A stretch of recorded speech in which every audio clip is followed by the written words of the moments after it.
Balancing your personal life with your professional life is key. Making sure that what you're going for in your career complements your home life. Making sure that what goes on at home complements your career. One won't work well if the other doesn't. Lady gets into work early in the morning, is the last one to leave every night. This keeps going on week after week, month after month.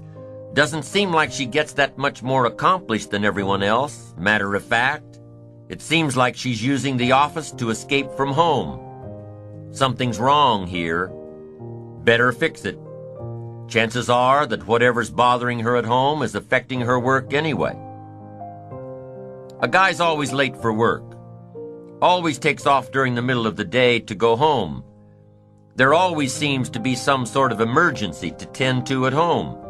He takes long breaks, leaves early to go home. He's not getting his work done in record time. He's not getting anything done at all. Chances are he's using the emergencies at home as an excuse to stay away from the job. If something's wrong at work, fix it.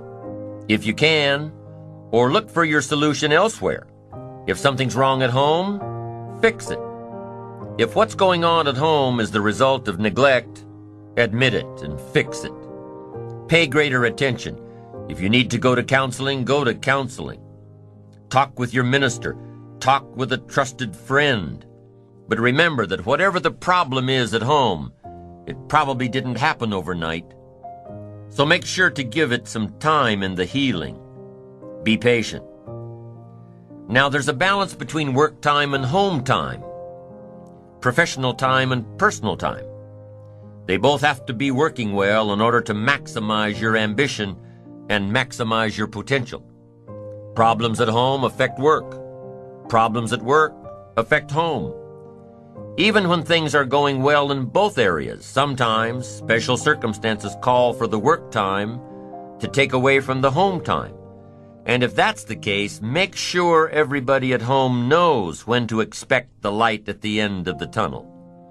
And if that extra project is really taking away from the family, make sure your family knows that their time will be paid back with interest.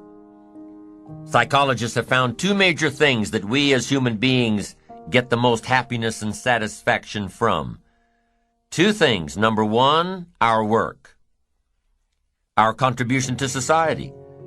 Our continued progress toward reaching our goals. Our activity that generates our lifestyle, influence, power. And number two, love. The love we receive from our spouse, our children, our parents, our families, our friends. Knowing that one person or several people care about us, want to spend time with us. The professional goals that you've outlined for yourself take a lot of work. Your ambition takes a lot of work, discipline, skills, constant learning to improve yourself and develop yourself and improve your skills and develop your skills. You don't expect that your achievements will come to you on a silver platter. You know that your goals require constant attention and discipline every day. Or they'll what? They'll never come to you at all. You can't just come home at night after work, after a long day, and expect that your family life is growing just fine all by itself.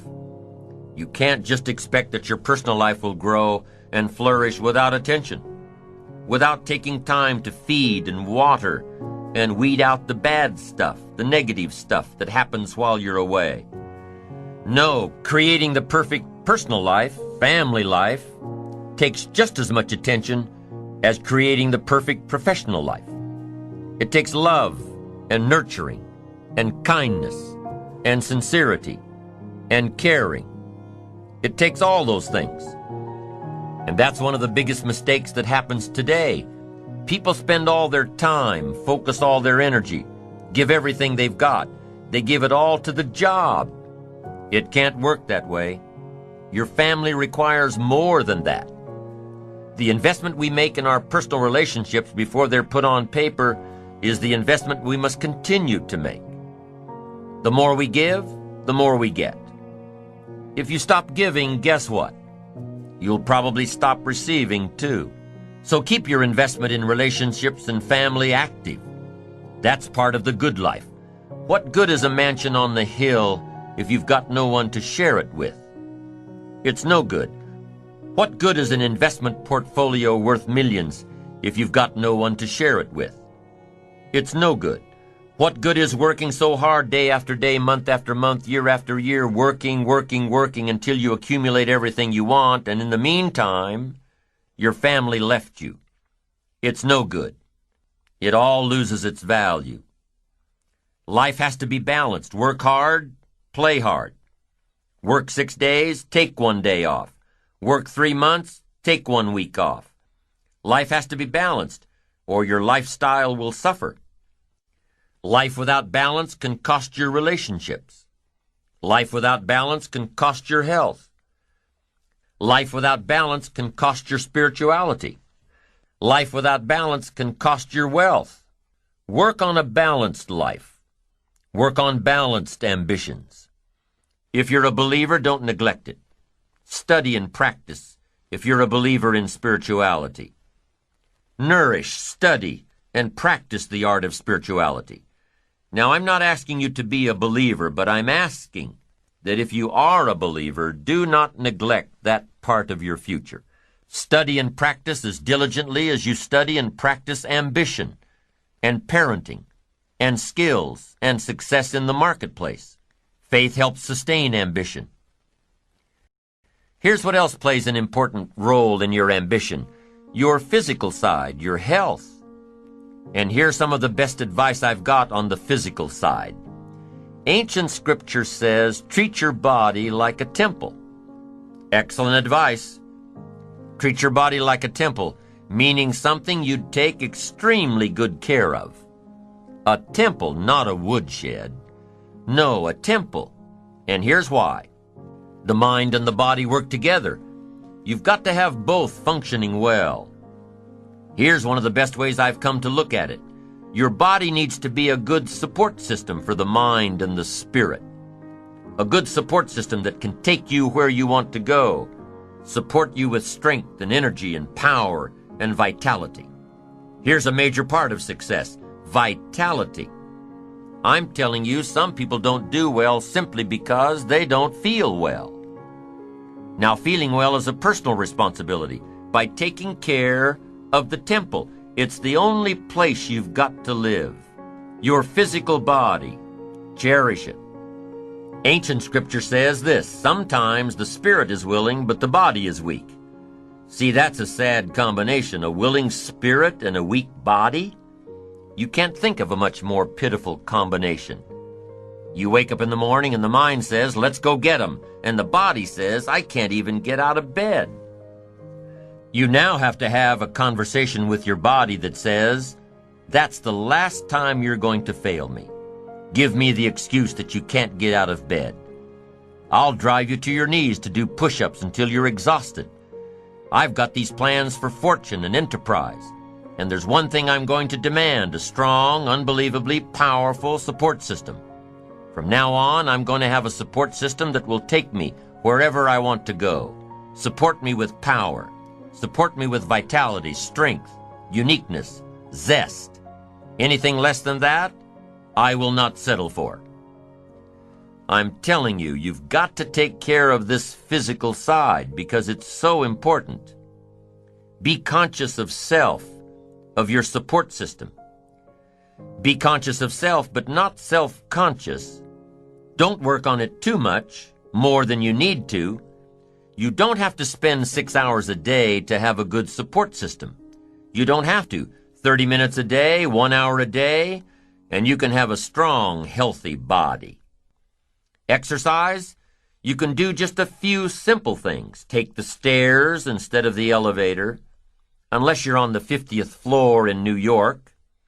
When you're looking for a parking space, don't look for the one that's right by the front door. Park a block away and get a little bit of exercise. But here's the best exercise program in the world, the one that'll work for you, the one that you'll do, the program that won't bore you or hurt you. If you don't like to jog, if your joints can't handle it, go for a walk. If you don't like to walk, take up swimming half a mile a few times a week.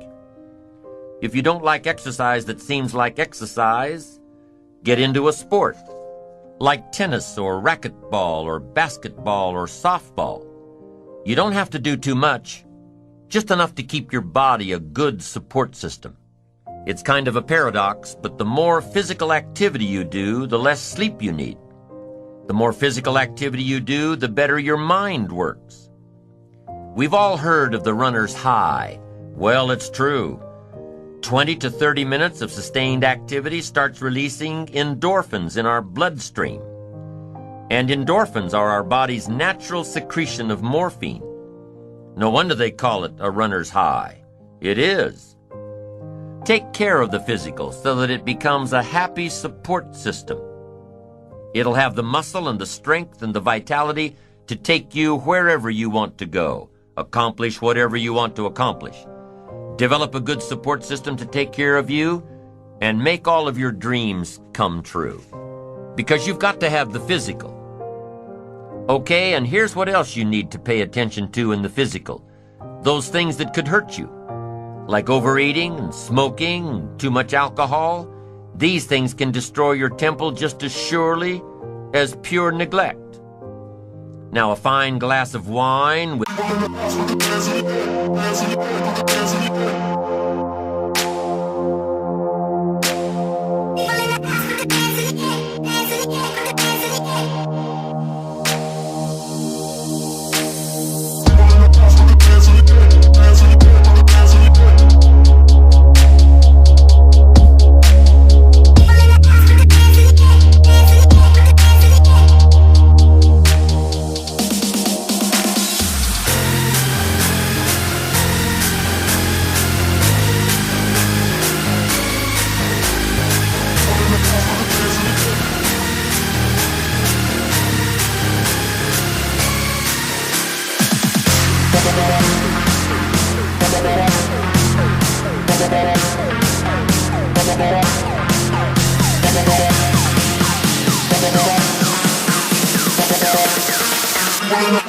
There's